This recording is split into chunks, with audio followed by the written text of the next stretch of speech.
Atas nama Bapa dan Putra dan Roh Kudus, amin. Shalom alaikum bersama Mesias. Selamat bertemu kembali saudara dengan saya Archimandri Romo Daniel Biantoro, Ketua Umum dan Pendiri dari Gereja Ortodoks Indonesia. Kita akan melanjutkan acara kita, yaitu menjawab pertanyaan-pertanyaan yang saudara sudah kirim kepada saya. Tapi sebelumnya saya ingatkan saudara untuk subscribe yang belum, dan untuk klik tanda like-nya, serta klik tanda lonceng, serta share video ini kepada teman-teman saudara yang lain. Dan kalau saudara merasa terbeban untuk membantu pelayanan ini, saudara bisa mengirimkan persembahan melalui nomor akun bank yang ada di bawah ini. Dan kalau saudara ingin belajar lebih lanjut tentang iman Rasulia ini, saudara bisa ikut dalam program kami namanya Katekisasi Nasional. Dan saudara bisa menghubungi Romo Yakobus yang nomor teleponnya ada di bawah, supaya minta didaftarkan kepada program Katekisasi Nasional ini. Tapi saya ingatkan, karena ini namanya katekisasi, ini hanya untuk orang yang memang ingin menjadi ortodoks dan menjadi bagian dari gereja ortodoks. Kalau tidak, kalau hanya belajar saja, saudara tidak akan diizinkan masuk. Kalau hanya ingin tahu saja, saudara cukup melihat dari YouTube saya ini. Itu sudah ada 589 lebih, ya, dari yang ada sekarang. Jadi cukup banyak di sana. Saudara tinggal klik saja, cari di di YouTube saya, tanya apa tentang baptisan, nanti muncul tentang Roh Kudus, dan dia akan muncul tentang apa muncul. Jadi cari di situ, ya. Oke.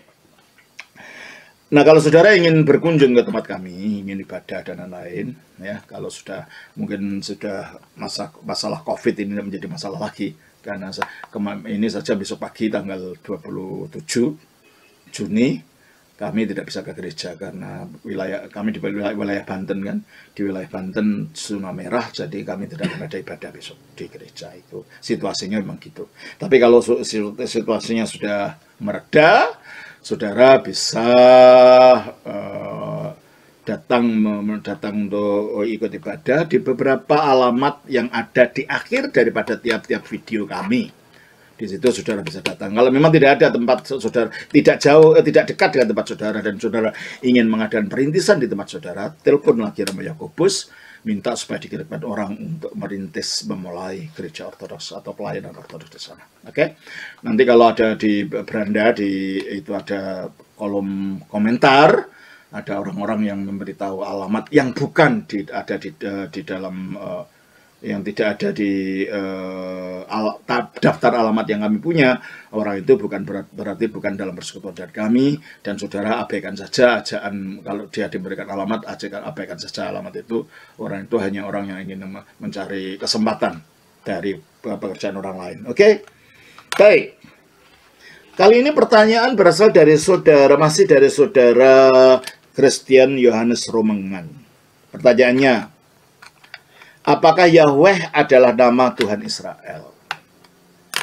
Apakah kata Elohim juga digunakan dalam ilah-ilah berhala suku Israel?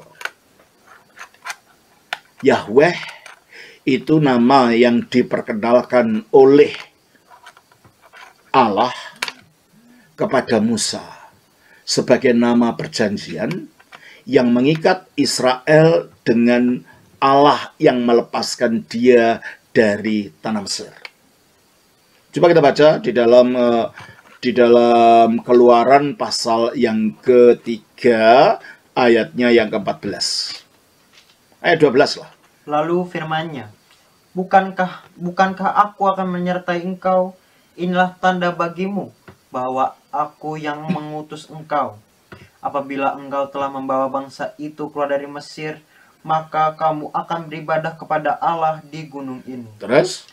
Lalu Musa berkata kepada Allah, tetapi apabila aku mendapatkan orang Israel dan berkata kepada mereka, Allah nenek moyangmu telah mengutus aku kepadamu, dan mereka bertanya kepadaku, bagaimana tentang namanya? Apakah yang harus kujawab kepada mereka? Firman Allah kepada Musa, Aku adalah aku. Aku adalah aku, itulah namanya. Dari kata aku adalah aku yang bunyi bahasa Ibraninya Ehyeh, Asher Ehyeh, itulah terbentuknya kata Yahweh. Jadi kata Yahweh itu berasal dari aku adalah aku. Ya.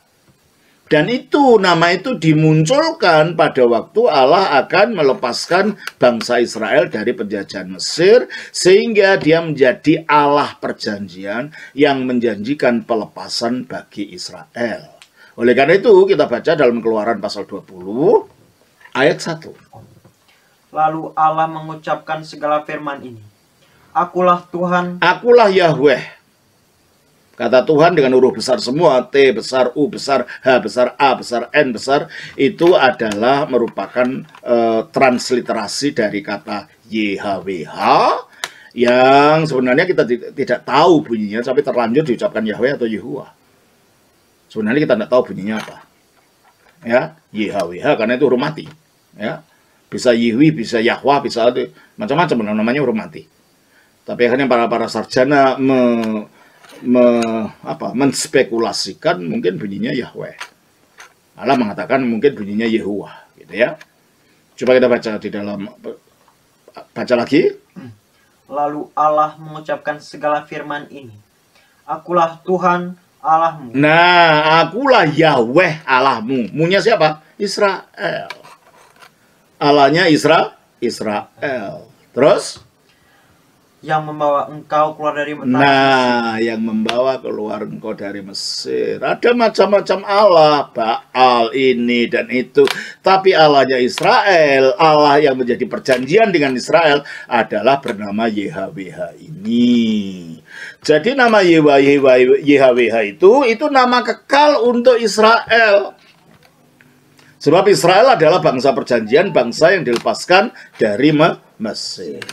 Apakah itu berlaku untuk Kristen? Tidak. Makanya para rasul dalam kitab suci perjanjian baru nggak mengutip satu pun ayat itu. Jika ada terjemahan ini, terjemahan apa itu?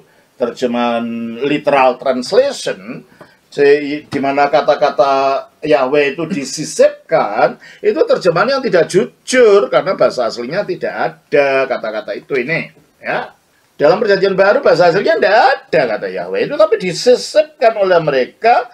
Karena ada satu tujuan tertentu, ya. Coba saya bacakan, ya. Para rasul karena mereka menulis kitab perjanjian baru dalam bahasa Yunani, yang nggak ada kata Elohim, yang ada adalah Otheos. Nah, Paulus seorang rasul Yesus Kristus melalui kehendak Elohim, nggak ada kata-kata itu. Orang Kristen purba tidak menggunakan kata-kata itu sebab kebanyakan orang Kristen itu bukan orang Yahudi. Ya, kebanyakan bukan Yahudi. Dan kalaupun begitu, ada macam-macam bahasa. Maka bahasa yang digunakan adalah bahasa internasional yang berlaku pada waktu itu, yaitu bahasa Yunani. Nah, mereka menjadi Kristen bukan karena mereka dilepaskan dari Mesir, dari perbudakan di Mesir. Mereka dilepaskan dari perbudakan iblis, dosa, dan kematian. Cara melepaskannya apa?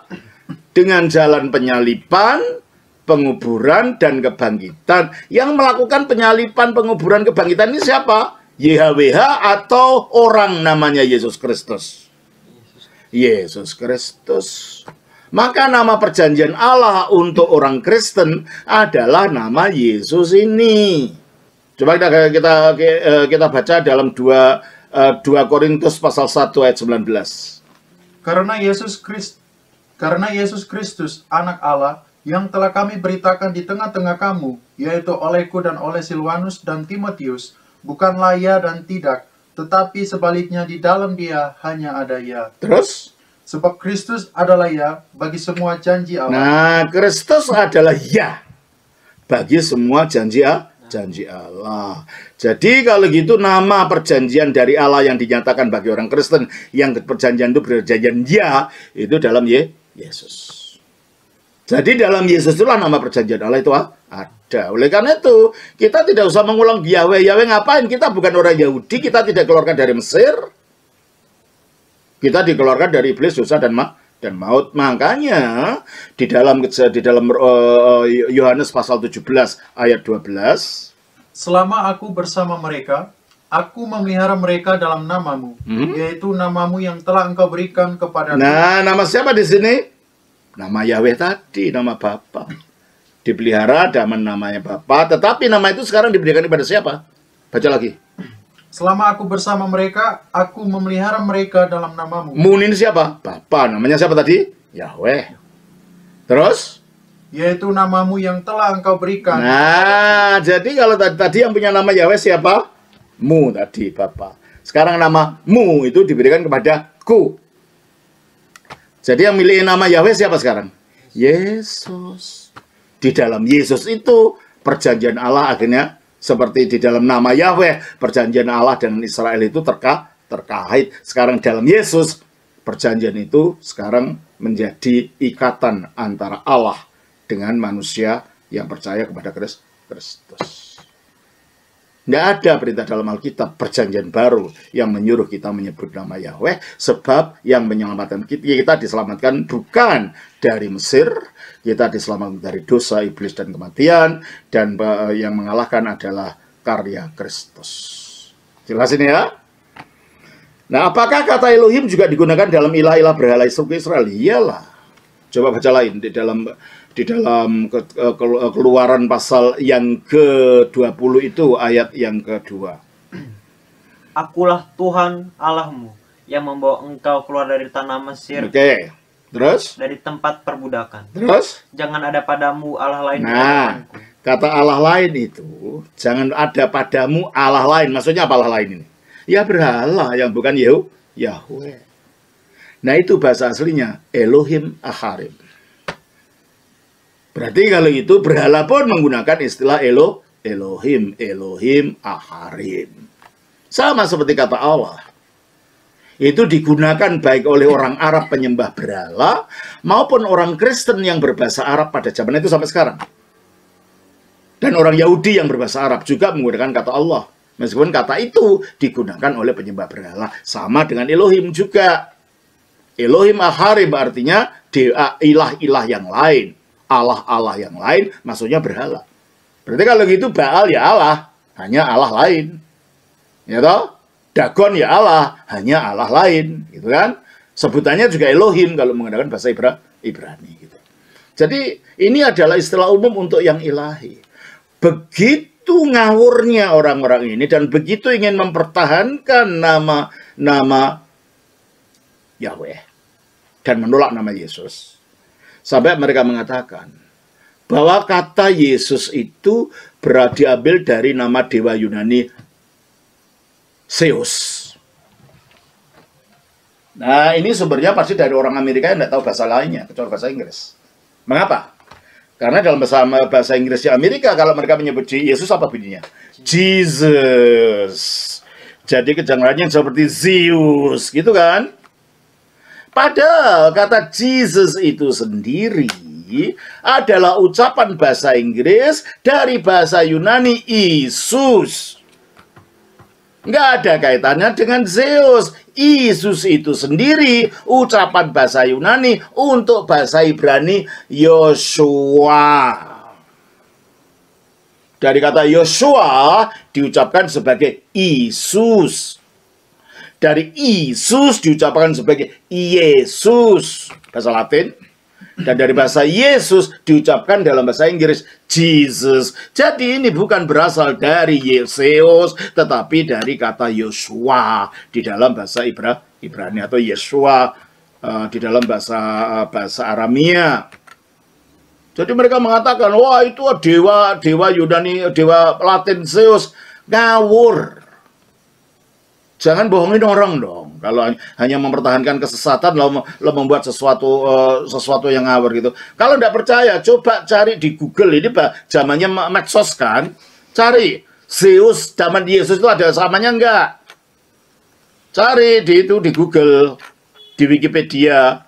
Zeus itu tulisannya Z-E-U-S. Jesus itu tulisannya J, bukan Z. J-E-S-U-S. Yang satu Zeus itu berasal dari bahasa Latin atau bahasa Latin, dan Jesus itu berasal dari bahasa Inggris. Kalau Zeus memang aslinya bunyinya Zeus, memang bahasa Latinnya Zeus. Kalau Jesus tidak, itu ucapan. Kalau bahasa Mandarin ya bukan Jesus, bunyinya apa? Yesu, Cu Yesu gitu kan. Ini ucapan dari bahasa yang berbeda. Aslinya adalah Yesus kalau bahasa Yunani, atau Yosua bahasa Ibrani. Jadi orang Kristen purba tidak akan mungkin mengucapkan kata Jesus karena mereka tidak tahu bahasa Amerika waktu itu. Tahunya adalah bahasa Yunani atau bahasa Arami atau bahasa Latin. Jadi jangan buat hoax lah kalau dalam masalah yang demikian, itu bahaya karena nanti Anda yang akan bertanggung jawab di hadapan Allah membuat cerita palsu tentang dirinya. Ada lagi yang mengatakan ini Yesus itu disebut Kyrios, Tuhan, ya, dari dewa Koryos katanya. KOR-YOS. Kalau tidak percaya, cari di Google. Adakah dewa Yunani namanya Koryos? Nggak ada. Sampai budak kau cari nggak akan ketemu. Karena memang nggak ada itu. Itu berasal dari bahasa Yunani Kyrios. K-Y-R-I-O-S, yang artinya Tuhan atau Tuhan, atau terjemahan dari kata Yahweh tadi dalam kitab suci Septuaginta terjemahan Yunani. Jadi nggak ada kaitannya dengan dewa Koryos. Nggak ada dewa nama itu. Mungkin kalau dewa karanganmu sendiri. Tapi kalau dalam mitologi Yunani nggak ada dewa namanya Koryos itu. Ditertawakan rayap kamu nanti. Sekarang ngawurnya gitu ya. Ini orang itu sekarang banyak pengetahuannya, bisa dilihat di Google. Nggak malu kalau kamu ketahuan bahwa itu bohong. Ya, malulah. Anak SD pun bisa cari. Koryos ada nggak di Google? Nggak akan ketemu. Apa Jesus itu ada kaitannya dengan Zeus? Ya nggak juga. Saudara akan terbukti bohong. Kita dalam era informasi ini nggak bisa kita bohong. Semua dapat diketemu. Ya, terima kasih. Kiranya Tuhan berkati atas nama Bapa, Putra, Roh Kudus. Amin.